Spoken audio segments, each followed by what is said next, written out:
So today we are going to learn about the most important disorder that is known as glaucoma. Okay, glaucoma is not the commonest disorder like cataract, but glaucoma is a very dangerous disorder because this can causes vision loss, and this is even much more so much common like cataract, but this is the commonest one of the commonest disorder. Okay, so we are going to learn about the glaucoma. In Gujarati this is known as झामर. तो आपने typically बहुत सुना होगा, patient कभी बोलते हैं कि मुझे झामर की बीमारी है, that is a glaucoma. Okay, लेकिन ग्लॉकोमा के लिए समझने के लिए हमें पहले थोड़ा anatomy and function part of the eye देखना पड़ेगा. तो आज हम देखेंगे anatomy part of the eye, जो इंट्रोडक्टरी लेक्चर की तरह भी हम रिप्रेजेंट कर सकते हैं स्पेशल सेंस में. तो आज हम आई की थोड़ी बहुत एनाटॉमी देखेंगे, लेकिन हमारे लिए anatomy is not that much important. हमें वही पार्ट देखने हैं एनाटॉमी में जिसका फिजियोलॉजिकली बहुत ही बड़ा फंक्शन है और जिसके डैमेज से कुछ ना कुछ अप्लाइड पार्ट बनता हो. तो we are going to see only that part of anatomy which is going to linked with applied part. Okay, so here I have shown you the eye. Okay, the most important part is shown here in a blue colour, that is a lens. Okay, so this is the lens of the eye. You all know in our human eye there is a lens, so this is the lens of the eye. Okay, now surrounding the lens you can see this is suspensory ligament. This is suspensory ligament. This is very important concept when I am going to teach you presbyopia, which is covered in the refractory errors. That's why this is anatomy and function part of eye is very much important, not only for glaucoma, but to understand all the other part of eye, we have to understand this anatomy and functions of the eye. So this is the lens again, and surrounding the lens, these are the suspensory ligament. Okay, this suspensory ligament keep stretching on the lens. तो lens हमेशा खींचा हुआ रहता है. Lens always keep stretch because of contraction of suspensory ligament. There are almost 70 suspensory ligaments surrounding the lens. तो हमेशा ये 70 suspensory ligament lens को खींच के रखते हैं. That's why lens remains stretch. Okay, almost flat. ये आप देखो almost flat है. अदरवाइज अगर ये नहीं होते, सस्पेंसरी लिगामेंट अगर काम नहीं करते, तो लेंस हो जाता है बलून लाइक कॉन्वेक्स. जैसे ये अभी आपको दिख रहा है, तो मान लो लेंस पूरा यहाँ पे चला जाता, ऐसा हो जाता लेंस. अगर सस्पेंसरी लिगामेंट अपना काम करना बंद कर देते, लेंस हो जाता balloon like convex. But normally lens is almost nearly flat, मतलब पूरा फ्लैट नहीं होता, फ्लैट से थोड़ा ही कॉन्वेक्स की तरफ होता है. तो हम बोलते हैं nearly flat, almost fully flat. मान लो 0 to 100% है, तो ये ऑलमोस्ट 3 या 4% पे रहेगा, उस तरह से ऑलमोस्ट नियर टू जीरो की तरह. तो lens is almost nearly flat because of constant stretching of suspensory ligament. These are the suspensory ligament are connected with the ciliary body. तो यहाँ पे ciliary body दिखाई हुई है, ठीक है. Now this is anterior chamber. तो लेंस के आगे जो भी है इसको हम बोलते हैं anterior chamber. लेंस के पीछे लेंस के आगे जो भी है इसको हम बोलेंगे anterior compartment, और लेंस के पीछे जो है इसको हम बोलेंगे posterior compartment. तो नॉट अ चैम्बर वर्ड आगे आएगा, वो कॉमन मिस्टेक है जो होती है स्टूडेंट्स को होने के चांस है, वो मैं आगे आपको दिखाऊंगा. अभी आप कंपार्टमेंट वर्ड याद रखो. लेंस के आगे जो भी है उसको आप बोलो एंटीरियर कंपार्टमेंट. लेंस के पीछे जो भी है इसको आपको बोलना है posterior compartment. Anterior compartment is filled by aqueous humour. तो एंटीरियर कंपार्टमेंट फील्ड होता है एक्वस ह्यूमर से. Posterior compartment is filled by vitreous humour. Okay, तो ये दोनों फ्लूइड है, सॉल्यूशन है फ्लूइड, जो आई को फील करने के लिए काम करते हैं. Posterior compartment is filled by a vitreous humor. Anterior compartment is filled by a aqueous humor. Posterior compartment filled by vitreous humor जो हमारे लिए इतना इंपॉर्टेंट नहीं है क्योंकि इसका अप्लाइड इतना ज़्यादा नहीं बनता, लेकिन एंटीरियर कंपार्टमेंट में बहुत बड़ी अप्लाइड बनती है, जैसे कि glaucoma. Okay, so we are going to say about the glaucoma. So this is the anterior compartment. Now anterior compartments में दो पार्ट होते हैं. ये पार्ट जो है वो है एंटीरियर चैम्बर. ओके, और ये वाला पार्ट है वो है पोस्टीरियर चैम्बर. तो कॉमनेस्ट मिस्टेक जो स्टूडेंट्स को होती है, उनको लगता है एंटीरियर चैम्बर आगे होता है, पोस्टीरियर चैम्बर पीछे होता है, पर ऐसा नहीं है. एंटीरियर चैम्बर भी लेंस के आगे है, पोस्टीरियर चैम्बर भी लेंस के आगे ही है. क्योंकि आप एंटीरियर चेंबर बोलो या पोस्टीरियर चेंबर बोलो, both are a part of anterior compartment. तो एंटीरियर कंपार्टमेंट में ही एंटीरियर चेंबर है, एंटीरियर कंपार्टमेंट में ही पोस्टीरियर चेंबर है। दैट्स वाई दोनों लेंस के आगे है। This is a important concept. Okay, इसीलिए पहले मैंने भी आपको बोला था कि आप कंपार्टमेंट ये वर्ड याद रखो, बाद में चेंबर को समझो, क्योंकि ये कॉमनेस्ट एरर है।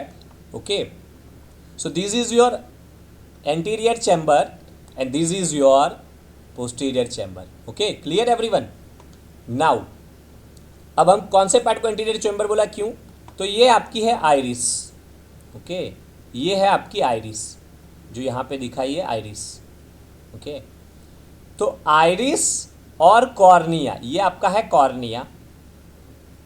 ओके, तो आइरिस और कॉर्निया के बीच में होता है एंटीरियर चेंबर, आइरिस और लेंस के बीच में होता है पोस्टीरियर चेंबर। तो ये है आपका कॉर्निया, ये है आपका लेंस, फिर लेंस और कॉर्निया के बीच में क्या आ रहा है, आइरिस। तो आइरिस और लेंस के बीच में है पोस्टीरियर चेंबर, आइरिस और कॉर्निया के बीच में है anterior chamber. Okay, now what is iris and what is the function of iris?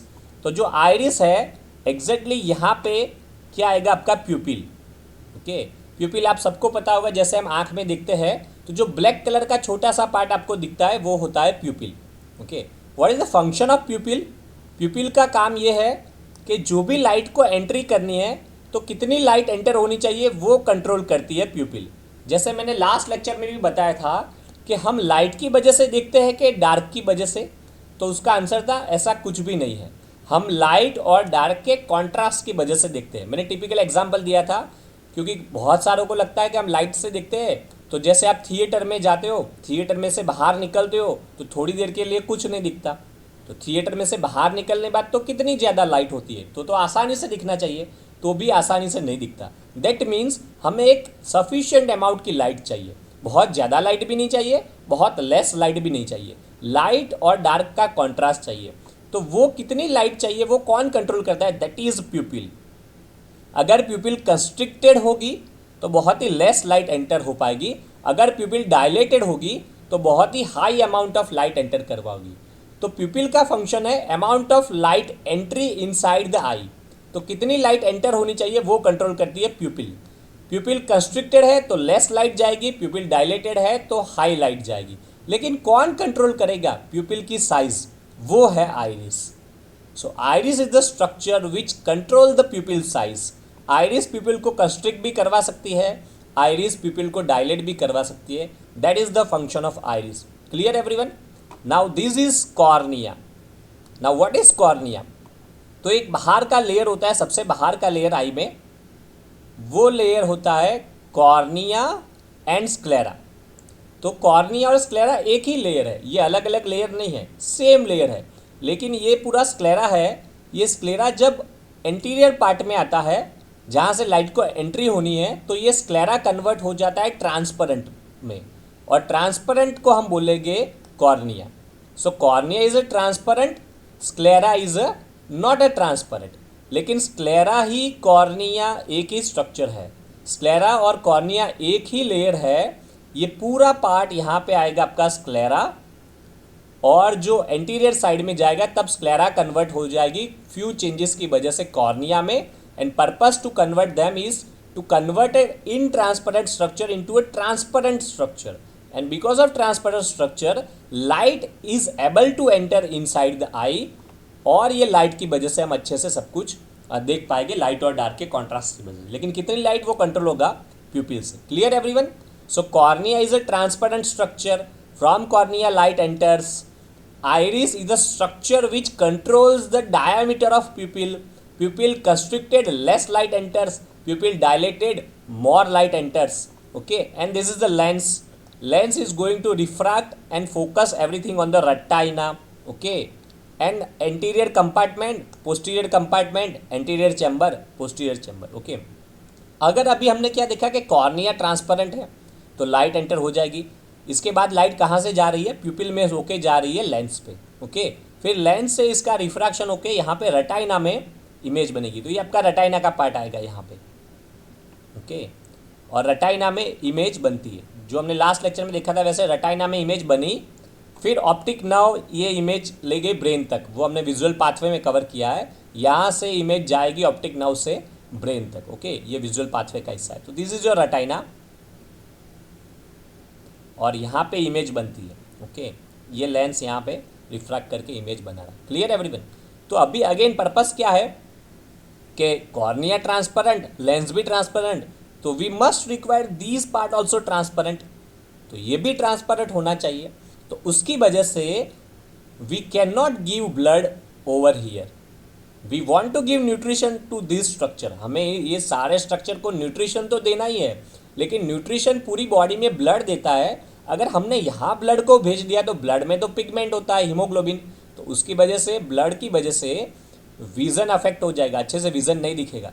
तो हमें न्यूट्रिशन देना है, लेकिन हमें ब्लड को नहीं भेजना है। तो उसकी जगह हमने क्या चीज़ यहाँ पे बना दी, वो है aqueous humour. So aqueous humour is a fluid which is going to nourish this part. तो एक्वस ह्यूमर ऐसा फ्लूइड है जो ये सारे पार्ट को नरिश करता है, और वो ट्रांसपेरेंट भी है ताकि अच्छे से लाइट यहाँ पे एंटर हो जाए।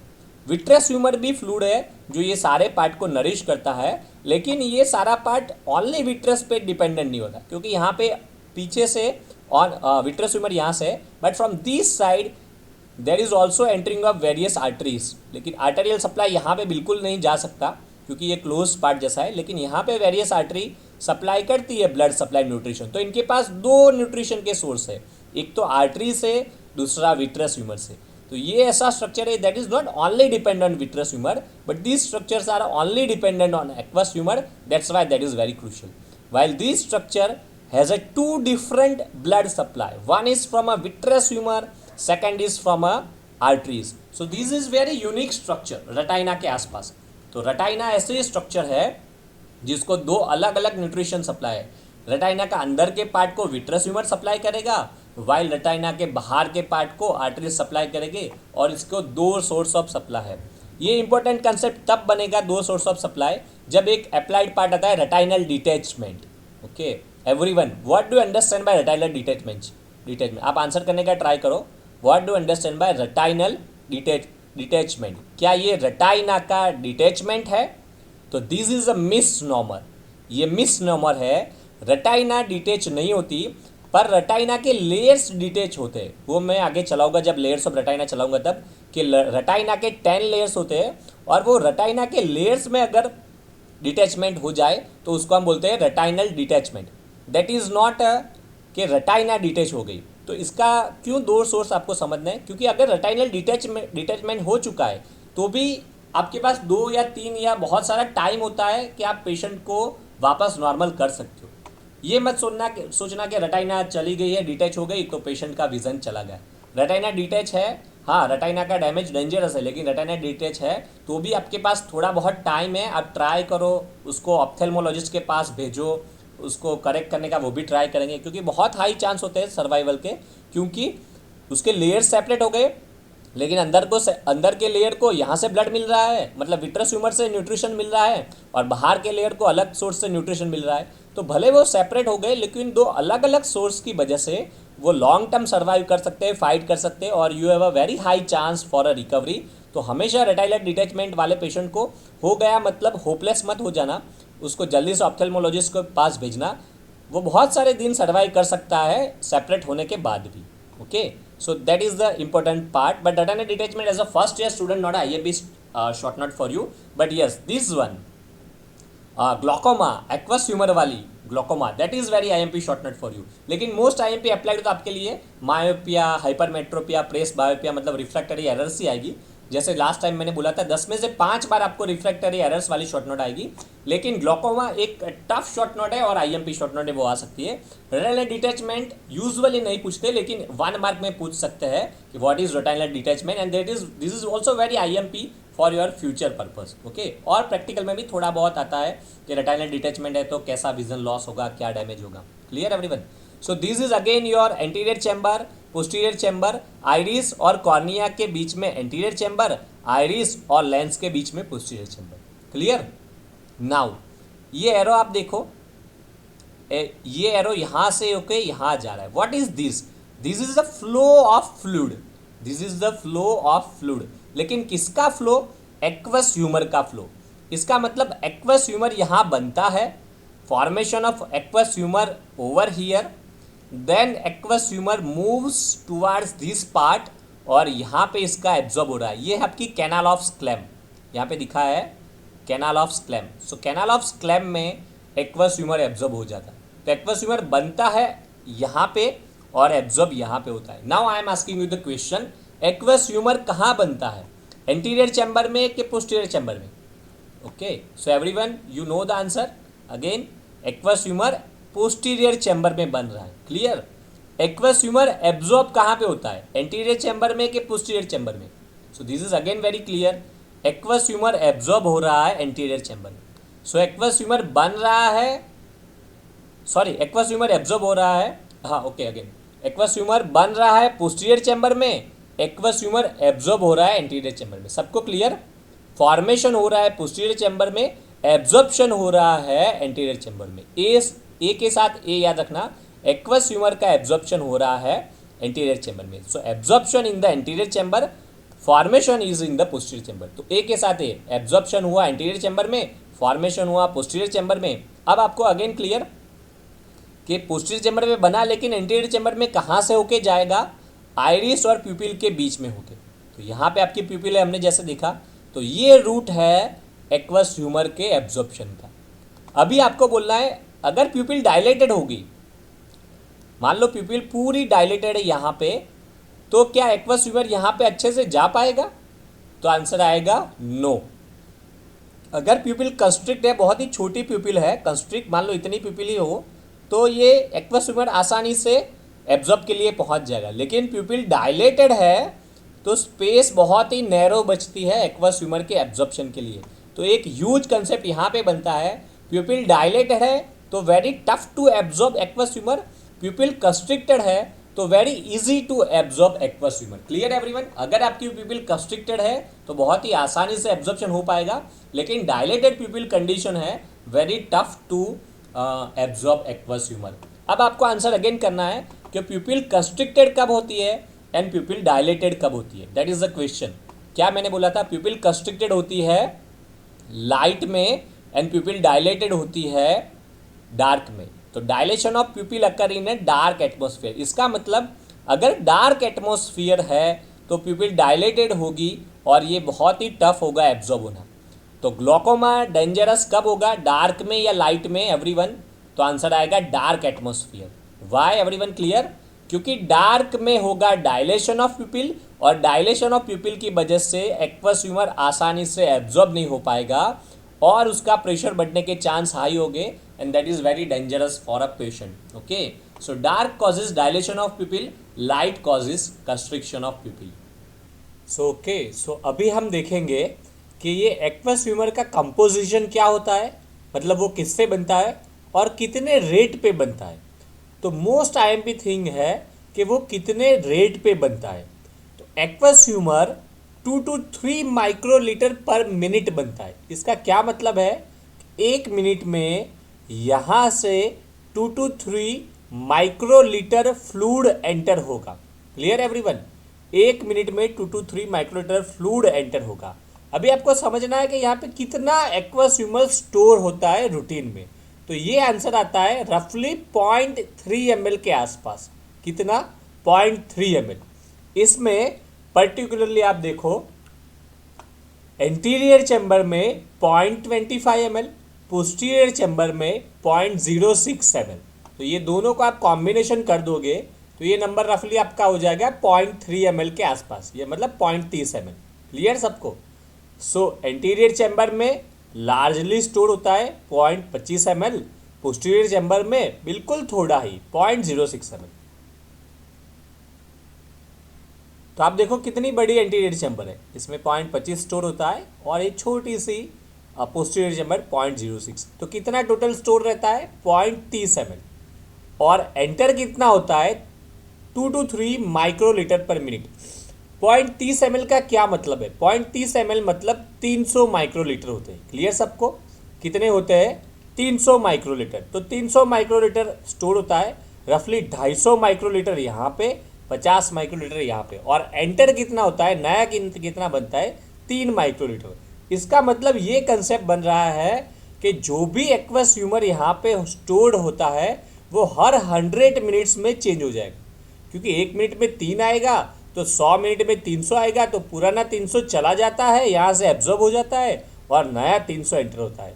तो विद इन 100 मिनट्स 300 नया एंटर होता है और पुराना 300 चला जाता है। इसकी वजह से ये इतना डायनामिकली चेंज होता हुआ फ्लूइड है कि थोड़ा भी चेंजेस आया तो सडनली प्रेशर बढ़ जाएगा। ओके, यहाँ पे होता है आईओपी, जिसको बोलते हैं इंट्रा ऑक्यूलर प्रेशर। अगर ये फ्लूइड थोड़ा भी बढ़ गया तो इंट्रा ऑक्यूलर प्रेशर बहुत ही ज़्यादा बढ़ जाएगा। क्यों? क्योंकि ये स्पेस बहुत ही नैरो है और जगह बहुत ही लेस है और एंट्री बहुत ही फास्ट हो रही है। कैसे आपको इमेजिन करना है, मान लो जैसे आप लेक्चर हॉल में बैठे हो, ओके, और अगर मान लो आपके लेक्चर हॉल की कैपेसिटी 300 लोगों की है, तो अभी आप क्लास में जैसे पढ़ रहे हो 300 लोगों की कैपेसिटी है।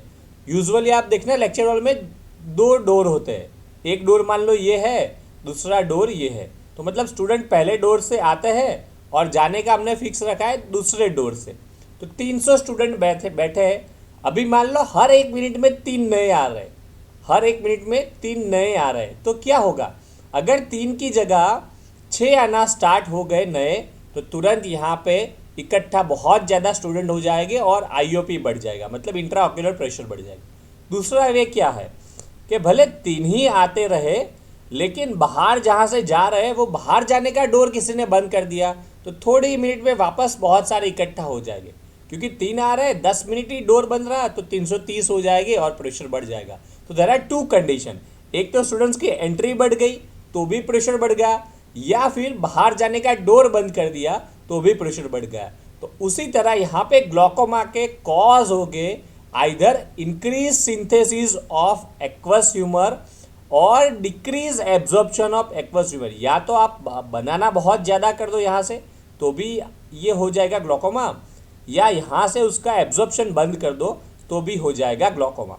अब जो ये छोटी सी जगह है वो जूम करके यहाँ पे अच्छे से दिखाई है, क्योंकि मेन कॉमन एरर क्या होती है, इसको एब्जॉर्ब करने की दिक्कत आती है। ज़्यादा बनता है ऐसा लेस होता है। यूजुअली क्या होता है, जहाँ से एब्जॉर्ब हो रहा है वो जगह पे ब्लॉकेज हो रहा है, इसको हम बोलते हैं आइरिडो कॉर्नियल एंगल। आप देखो ये आइरिस है और ये कॉर्निया है, तो आइरिस और कॉर्निया के बीच में जो एंगल है आइरिडो कॉर्नियल एंगल, वहाँ पे ब्लॉकेज होता है तो एब्जॉर्प्शन में दिक्कत आती है। तो ये जूम करके ये पार्ट दिखा है, आप देखो क्या होता है, ये cornea, okay, and this is iris and this is your iridocorneal angle. तो यहाँ पे आपका फ्लूइड एब्जॉर्ब होगा, सबसे पहले वो एंटर होगा, ये नाम आपको याद रखना है, कैनाल ऑफ स्क्लेम में। तो कैनाल ऑफ स्क्लेम में एंटर होगा। इसके बाद जैसे हर एक में वेन होती है वैसे इसको भी वेन ही एब्जॉर्ब करता है। तो कैनाल ऑफ स्क्लेम में गया, फिर वेन में जाके एब्जॉर्ब हो जाएगा। तो आप देखो कैनाल ऑफ स्क्लेम में जाके ट्रेबेकुला से होके कैनाल ऑफ स्क्लेम में जाके ये वेन में चला जाता है और वेन से वापस ये आगे की तरफ हार्ट की तरफ जाएगा। लेकिन यहाँ पे यूनिक चीज़ क्या है रखनी है, नॉर्मली वेन में क्या एब्जॉर्ब होता है, ब्लड, ओके, लेकिन यहाँ पे वेन में क्या एब्जॉर्ब हो रहा है, एक्वस ह्यूमर। तो नॉर्मली वेन में क्या कैरी होता है, ब्लड, लेकिन यहाँ पे वेन में क्या कैरी होता है, एक्वस ह्यूमर, इसलिए इसका नाम दे दिया है एक्वस वेन। तो बिल्कुल आसान से याद रह जाएगा, एक ही वर्ड आपको अच्छे से रट्टा मार के याद रख लेना है, कैनाल ऑफ स्क्लेम। ट्रेबेकुलो से एंटर होके कैनाल ऑफ स्क्लेम में गए, कैनाल ऑफ स्क्लेम से एक्वस वेन में गए और फिर ये हार्ट की तरफ चला गया। तो यहाँ पे यूजुअली ट्रेबेकुला और ये पार्ट में कभी डेब्रिस इकट्ठा हो जाता है, जैसे किसी को इन्फेक्शन हुआ है आई में कोई भी, तो कोई भी इन्फेक्शन आई में यहाँ पे पस फॉर्म हो जाएगा या डेब्रिस इकट्ठा हो जाएगा और ब्लॉक कर देगा। उसकी वजह से जो हो जाता है जिसको हम बोलते हैं intra ocular pressure increase, that is a glaucoma. Okay, तो ये तो एक तरह का ग्लूकोमा हुआ, इधर बनना इंक्रीज हुआ, एब्जॉर्ब, लेकिन दोनों एक ही वैरायटी में आता है जिसको बोलते हैं ओपन एंगल ग्लूकोमा। तो ये सब कुछ होता है ओपन एंगल में, या इधर बनना स्टार्ट, इधर मतलब फॉर्मेशन इंक्रीज और absorption decrease, both are part of open angle glaucoma. अब what is closed angle glaucoma? Closed angle glaucoma मतलब अगर ये fluid only and only posterior chamber में प्रेशर बढ़ाए, that is a closed angle glaucoma. Closed angle glaucoma का मतलब है अगर ये प्यूपिल बहुत ही ज़्यादा डायलेट हो जाए और प्यूपिल पोस्टीरियर चैम्बर में से फ्लूइड को यहाँ पे जाने ही न दे, एंटीरियर चैम्बर में जाने ही न दे, that is a closed angle glaucoma. तो अगेन बहुत सारी चीज़ें आप देखना मेडिसिन में या फिजियोलॉजी में मिस नॉमर की तरह ही ये बार बार रखते हैं। ओके, हमारे में मिस नॉमर होता है वाई आई डोंट नो, लेकिन स्टूडेंट वहीं पे फंसते हैं। तो अगेन हमने क्या पढ़ा, आइरिडो कॉर्नियल एंगल, लेकिन क्लोज एंगल ग्लोकोमा में ये मत समझना कि आइरिडो कॉर्नियल एंगल क्लोज होता है। ओके, ये तो जाता है ओपन एंगल ग्लोकोमा में। क्लोज एंगल में मतलब समझना, क्लोज एंगल मतलब पोस्टीरियर चैम्बर से आप एंटीरियर चैम्बर नहीं जा सकते।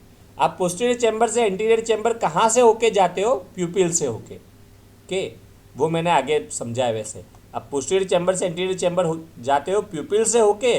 तो अगर प्यूपिल डायलेटेड होगी, बहुत ही बड़ी प्यूपिल होगी डायलेटेड, तो आप पोस्टीरियर चैम्बर से एंटीरियर चैम्बर में ही नहीं जा पाओगे, जिसको हम बोलेंगे क्लोज्ड एंगल ग्लोकोमा। और क्लोज एंगल ग्लोकोमा में ड्रामेटिक राइज होगा पोस्टीरियर चैम्बर का आईओपी।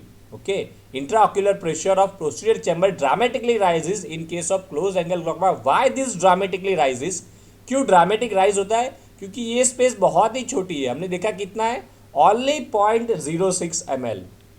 ओके, इसकी एबिलिटी ओनली 0.06 ml है। ये 300 ml कैरी नहीं करता या 250 ml नहीं कैरी कर पाता, ओनली 0.06 ml। तो थोड़ा ही क्लोज हो गया तो dynamically very fast pressure rises. Okay, तो बहुत ही ड्रामेटिक प्रेशर राइज होगा, बहुत ही फास्ट प्रेशर राइज होगा। और ये यूनिक कंडीशन होगी। कैसी कंडीशन होगी? यूनिक। इसका मतलब अगर प्यूपिल डायलेट है तो प्रेशर बढ़ेगा, लेकिन अगर मान लो प्यूपिल कंस्ट्रिक्ट हो गई आपकी, तो वापस ये ट्रैक्ट ओपन हो जाएगा और एब्जॉर्प्शन अच्छा हो जाएगा। तो डायलेशन में ही क्लोज एंगल ग्लोकोमा प्रॉब्लम करेगा। अगर प्यूपिल कंस्ट्रिक्ट हो जाएगी तो क्लोज एंगल ग्लोकोमा अपने आप ही बहुत ही रैपिडली क्योर हो जाएगा। तो ये पेशेंट कैसा होगा कि बोलेगा हाँ सर, कभी कभी मुझे पेन होता है आई में, कभी कभी मुझे कुछ नहीं होता। उसको पता नहीं चलेगा ऐसा क्यों हो रहा है, लेकिन आंसर क्या आएगा, जब भी उसकी प्यूपिल डायलेट होती है। डायलेट कब होती है? हमने पहले देखा है वो, dark atmosphere causes dilation of pupil, light atmosphere causes constriction of प्यूपिल। तो अगर वो डार्क में रह रहा है, मान लो ये डार्क एरिया है, वैसे डार्क एटमॉस्फेयर में वो रह रहा है, तो उसकी प्यूपिल डायलेटेड होगी, उसकी वजह से ये एंगल ब्लॉक होगा और उसको आईओपी बढ़ेगा और प्रेशर होगा, ग्लोकोमा बनेगा, सिम्टम्स आएंगे। लेकिन जैसे ही प्यूपिल कंस्ट्रिक्ट हो गई तो उसके वाइट में चला गया। ओके, जैसे ही प्यूपिल कंस्ट्रिक्ट हो गई तो उसके सिम्टम्स चले गए। टिपिकल केस कौन सा आता है यूएसएमएलई में? अगर आप यूएसएमएलई दोगे या नीट की एग्जाम दोगे एमसीक्यू, टिपिकली केस कौन सा आएगा? टिपिकली केस आएगा, एक पेशेंट आपके पास आएगा, वो बोलेगा कि सर मैं कल कल रात को मैं मूवी देखने गया था, तब तो मैं बड़ा फ्रेश था। मैंने मूवी देखी, पता नहीं क्या बकवास मूवी थी, बाहर आके मुझे तो इतना हेडेक हुआ, आई में पेन हुआ, अलग अलग सिम्टम्स आए, एब्डोमिनल में थोड़ा सा भी पेन लगा, तो मैं थक के आराम से सो गया। सो जाने के बाद मैं मॉर्निंग में फ्रेश हो गया।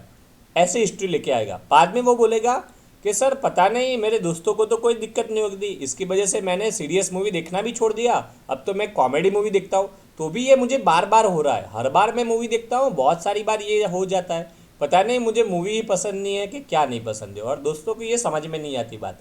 तो टिपिकली आप उसको ऑब्जर्व करोगे तो क्या केस होता है, जब वो मूवी देखने जाता है तब वो डार्क एटमॉस्फेयर में रहता है। डार्क एटमॉस्फेयर में रहता है तो उसकी पिपिल हो जाती है डायलेट पिपिल।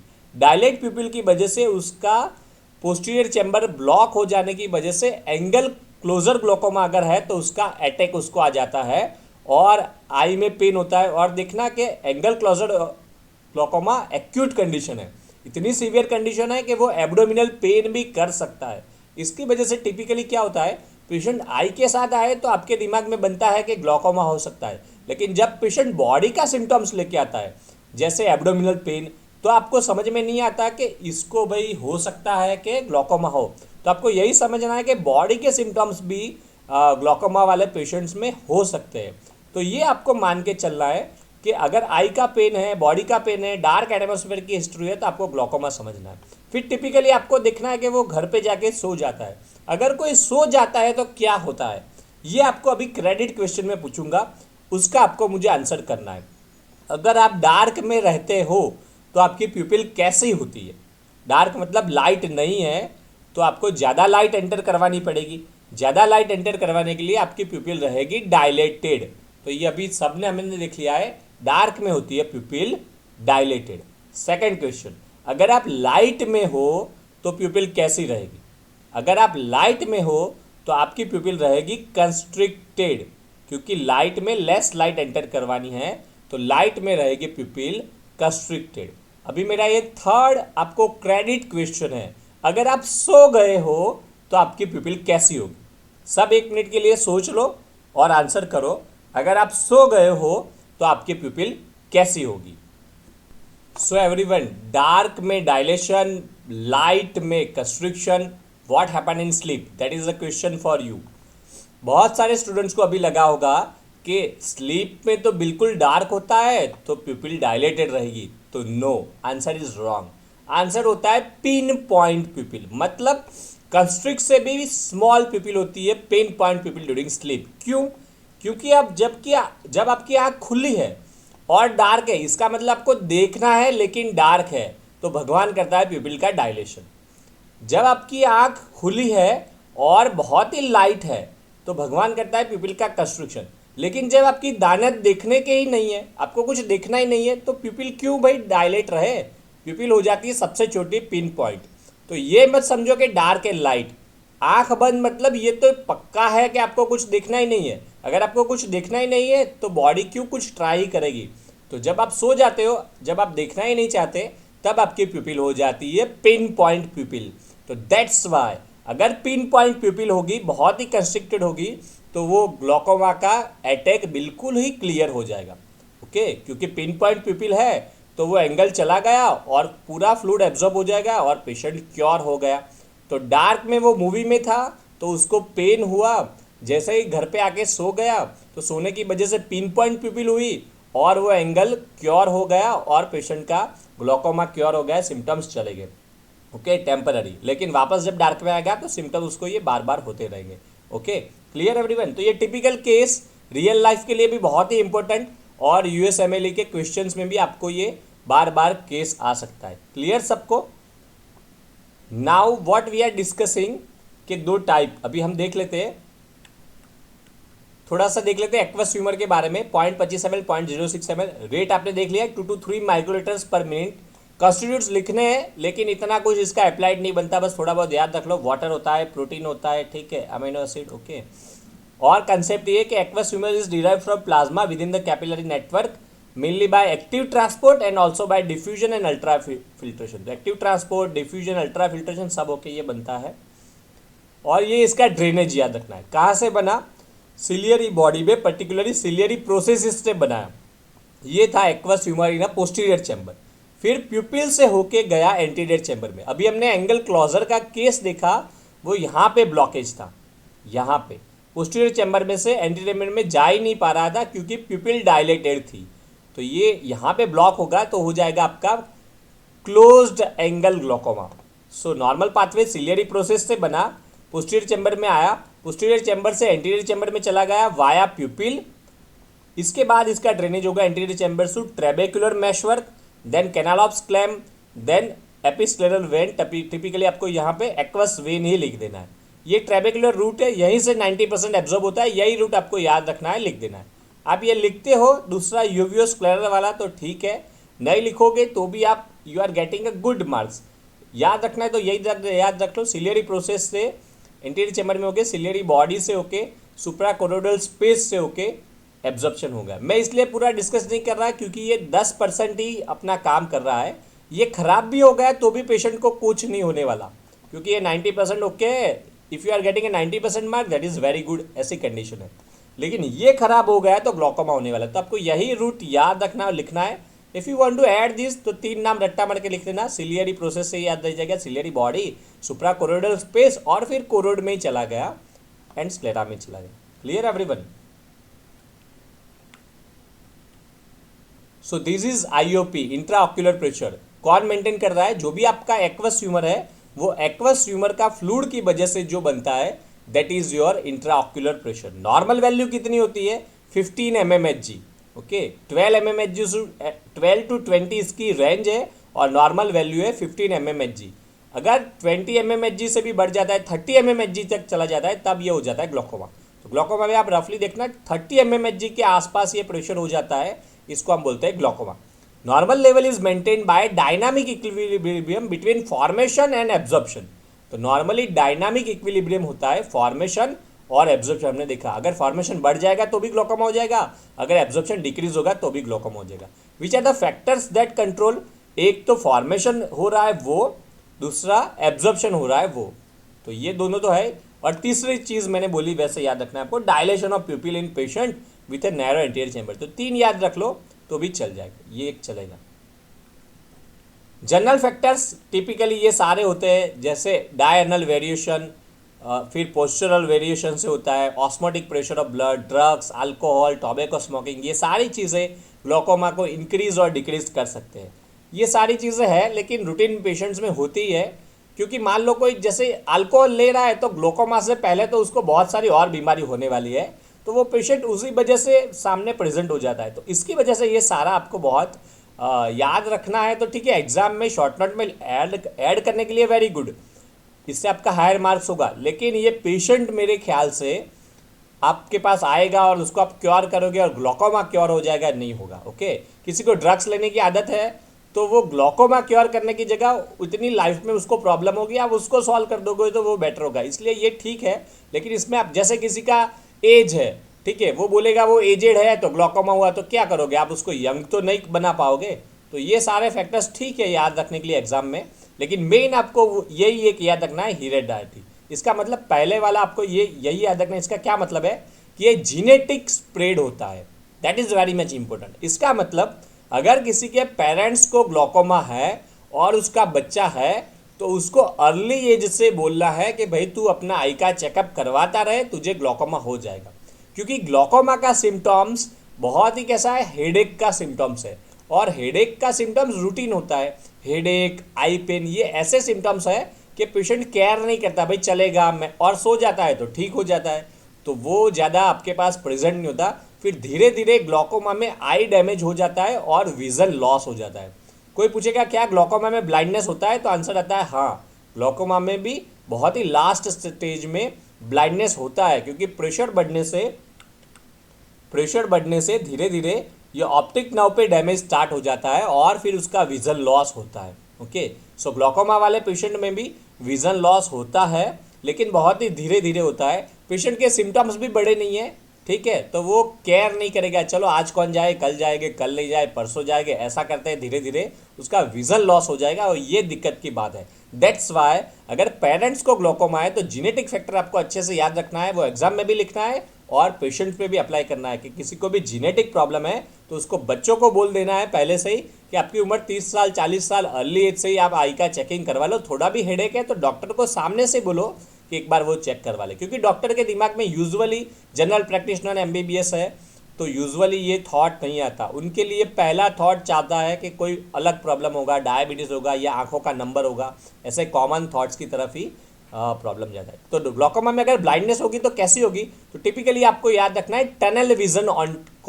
इंटेक्ट रहता है। क्या याद रखना है, टनल विजन, मतलब ग्लोकोमा वाले को सेंटर में दिखेगा लेकिन पेरीफेरी में कुछ भी नहीं दिखेगा, इसको बोलते हैं टनल विजन। इसको मैं इसलिए डिस्कस कर रहा हूँ क्योंकि इसके साथ आपको एग्जैक्टली याद रखना है व्हाट इज कैटरेक्ट, क्योंकि दो ही कॉमन डिसऑर्डर आपके लिए एग्जाम पर्पज में आएंगे, एक तो कैटरेक्ट और दूसरा ग्लोकोमा, थर्ड फर्स्ट एमबीबीएस में। फिर छोटे मोटे डिसऑर्डर आते हैं जैसे चश्मे के नंबर, वो सब अभी हम और लेक्चर में डिस्कस करेंगे।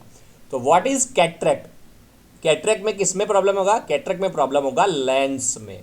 क्लियर, अगर लेंस में प्रॉब्लम है तो आप क्या नहीं देख पाओगे, सेंटर का नहीं देख पाओगे। तो ये दोनों को मैं इसलिए कंपेयर कर रहा हूं तो आसानी से याद रह जाएगा।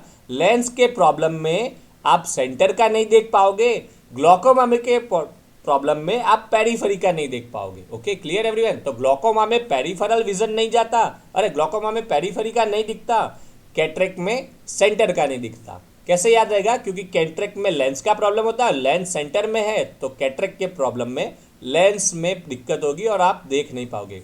क्या प्रॉब्लम होगा लेंस में, टिपिकली आप बोलना इसको कैटरेक्ट को मोतिया भी बोलते हैं, तो आपने वर्ड सुना होगा पत्थरिया मोतिया, मतलब ये कैटरेक्ट में पत्थर की तरह हो जाता है लेंस और ये कैटरेक्ट होता है। तो टिपिकल एक ही वर्ड आपको याद रखना है कि denaturation of protein and then coagulation of protein causes this cataract. तो यहाँ पे लेंस में मैंने बोला सस्पेंसरी लिगामेंट होते हैं, फिर पूरा लेंस बनता है इलास्टिक कैप्सूल से। इलास्टिक कैप्सूल किससे बनती है, प्रोटीन से। तो पूरा लेंस इलास्टिक स्ट्रक्चर है, इलास्टिक कैप्सूल से बनता है और ये प्रोटीन से बनता है। ये प्रोटीन का धीरे धीरे एज बढ़ने से डीनेचरेशन हो जाता है। डीनेचरेशन होने के बाद कोगुलेशन ऑफ प्रोटीन हो जाता है। कोगुलेशन ऑफ प्रोटीन मतलब वाइट ओपेक एरिया बन गया, इसको बोलते हैं white opacity over here and that is a cataract. Clear सबको? एज की वजह से होता है टिपिकली, तो सेनाइल कैटरेक्ट भी बोलते हैं, एज की वजह से होता है। ओके, तो क्या वर्ड मैंने बोला? लेंस बनता है, इलास्टिक होता है, लेंस होता है इलास्टिक प्रोटीन से बनता है और ये इलास्टिक प्रोटीन का एज बढ़ने से डीनेचरेशन हो जाता है। डीनेचरेशन होने के बाद कोगुलेशन हो गया तो हो गया कैटरेक्ट। लेकिन ऑनली आप अगर डीनेचरेशन भी अटक गए कि लेंस के प्रोटीन का एज बढ़ने से डीनेचरेशन हो गया, कोगुलेशन नहीं हुआ, ऑनली इसका डीनेचरेशन हो गया, तो वो कंडीशन को हम बोलेंगे presbyopia. Press बायोपिया refractory error है जो एज बढ़ने से होती है। टिपिकली लोग बोलते हैं ना 42 ईयर्स पे वो नज़दीक का नहीं दिखता, दैट इज़ अ प्रेस बायोपिया। वो जब मैं रिफ्रैक्टरी एरर चलाऊंगा तब डिटेल में चलाऊंगा, लेकिन अभी इसलिए कंपेयर करने की ज़रूरत है क्योंकि दोनों लेंस की प्रॉब्लम एज इंड्यूस है। यंग एज में तो लेंस अच्छा होता है, कोई दिक्कत नहीं होती, लेकिन जैसे जैसे एज बढ़ती है क्या होता है, प्रोटीन का डीनेचरेशन हो जाता है। प्रोटीन का डीनेचरेशन हो गया तो पहले हुआ प्रेस बायोपिया, 42 ईयर्स में ही हो गया। उस वक्त आप देखना पेशेंट को मोतिया नहीं होता, मतलब उसको कैटरेक्ट नहीं होता। फिर धीरे धीरे एज और बढ़ी तो डीनेचरेशन प्रोटीन कोगुलेटेड में फॉर्म में कन्वर्ट हो गए, तो डीनेचरेशन प्रोटीन के बाद कोगुलेशन भी हो गया, वाइट ओपेक एरिया बन गया, तो ये कैटरेक्ट हो गया। तो प्रेस बायोपिया में टिपिकली क्या होगा, आपका लेंस का एकोमोडेशन पावर चला जाएगा, इसको हम बोलेंगे presbyopia. Presbyopia age induce change है, रिफ्रैक्टरी एरर है, नज़दीक का नहीं दिखता और एकोमोडेशन पावर चला जाता है, जिसको हम बोलते हैं प्रेस बायोपिया। तो प्रेस बायोपिया टिपिकली एज इंड्यूस होगा, नज़दीक का नहीं दिखेगा, ओके, और रिफ्रैक्टरी एरर में आएगा, ये सब कुछ होगा प्रेस बायोपिया में। लेकिन अभी हम पूरा प्रेस बायोपिया डिटेल नहीं करेंगे, हम प्रेस बायोपिया पूरा डिटेल करेंगे जब मैं रिफ्रैक्टरी एरर्स आपको कवर करूँ उस वक्त। क्लियर सबको? तो ये दो तरह के ग्लॉकोमा मिली, आपको याद रखना है। ग्लॉकोमा प्राइमरी ग्लॉकोमा, इसमें open angle glaucoma and close angle glaucoma. Secondary glaucoma मतलब कोई और वजह से हो, जैसे secondary due to the other ocular disease pharmaco associated with swollen cataract lens. तो कैटरेक्ट के साथ भी ग्लॉकोमा हो सकता है, कोई और डिसऑर्डर के साथ हो जाएगा वो सेकेंडरी ग्लॉकोमा। लेकिन मेनली आपको याद रखने ये दो वैरायटी और यही अच्छे से एलोब्रेट करने हैं। बाकी आप कंजेनिटल ऐड करो तो वेरी गुड, सेकेंडरी याद रखो तो ठीक है। और typically ocular cause usually after the age of 40, तो एज बढ़ने से ये होता है, ये आपको मेनली याद रखना है। नॉर्मल प्रेशर कब होता है, 25 से 30 mmHg से भी बढ़ गया तब ये हो जाएगा, विजन लॉस करेगा और इसको हम ग्लॉकोमा बोलेंगे। नॉर्मल होता है 12 से 20 mmHg, 15 mmHg के आसपास नॉर्मल, लेकिन बहुत बढ़ गया, मान लो 25 से 30 से भी आपका प्रेशर राइज होना चला गया तो विजन लॉस होता है। टिपिकली 60 mmHg 70 mmHg वाले पेशेंट आते हैं और वो विजन लॉस के साथ प्रेजेंट होते हैं। Clear everyone? And this is cataract. Cataract के बारे में थोड़ा बहुत ही पढ़ेंगे, अदरवाइज चलेगा, क्योंकि cataract as a first year student short note नहीं आएगी, लेकिन थर्ड फर्स्ट में आ सकती है, लेकिन 1 मार्क में आपको आ सकता है कैटरेक्ट का थोड़ा बहुत पार्ट, तो कैटरेक्ट थोड़ा बहुत याद रखना। What is cataract? And opacity in the lens और दिस कैप्सूल। तो मतलब लेंस में ओपेसिटी हो गई। ओपेसिटी क्यों हुई वही याद रखना, denaturation of protein then coagulation of protein से ओपेसिटी हो जाती है। अलग अलग वैरायटी ठीक है, ओके, कॉर्टिकल सेनाइल कैटरेक्ट, फिर न्यूक्लियर सेनाइल कैटरेक्ट, लेकिन ठीक है as a first year student आपको इतना ही पढ़ना है। मैंने बोला वही याद रख लो, कैटरेक्ट मतलब पत्थर या मोतिया, एज बढ़ने से होता है और टिपिकली सेंटर का विजन लॉस हो जाता है।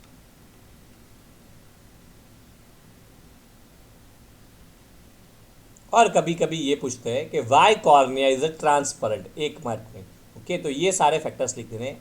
Factors responsible for corneal transparent. क्यों कॉर्निया ट्रांसपेरेंट होती है? क्योंकि हम यहाँ पे ब्लड नहीं देते, एक्वस ह्यूमर होता है, तो because of avascularity, because we are not giving the blood, this remain transparent, because of absence of pigment, this remain transparent. बहुत ही थोड़े ही सेल्स होते हैं, okay, and regular peculiar arrangement of cells होती है। So regular peculiar arrangement of cell causes them transparent, absence of pigment, avascularity. तो इसमें से ये 2-3 लिख दो तो भी आपका काम हो जाएगा। ये कि ये याद रख लो कि यहाँ पे एक्वस ह्यूमर होता है, ब्लड नहीं होता, पिगमेंट नहीं होता, and typical arrangement of the cells makes them transparent, okay. Relative dehydration होता है, ठीक है, इतना सारा नहीं लिखोगे तो भी चलेगा, याद रहे तो if you can write, otherwise 3 या 4 कॉज आपको जब चलेगा आपको थर्ड फर्स्ट, ये सारा चीज़ें बहुत ही 1 मार्क में यहाँ पे आएगी रूटीन में, लेकिन मेन एम पे होगी जब आप थर्ड फर्स्ट में पढ़ोगे आई के डिसऑर्डर, तब ये 3-4 कॉज आते हैं यूज रूटीन में, तो that's why you should know that. Okay, तो ये सब है मेनली आपका फंक्शंस ऑफ आई में, और ये हो जाएगा आपका इंट्रोडक्टरी लेक्चर। इसके बाद हम आई का दूसरा वाला पार्ट अच्छे से पढ़ सकेंगे। Okay, clear everyone? ओके।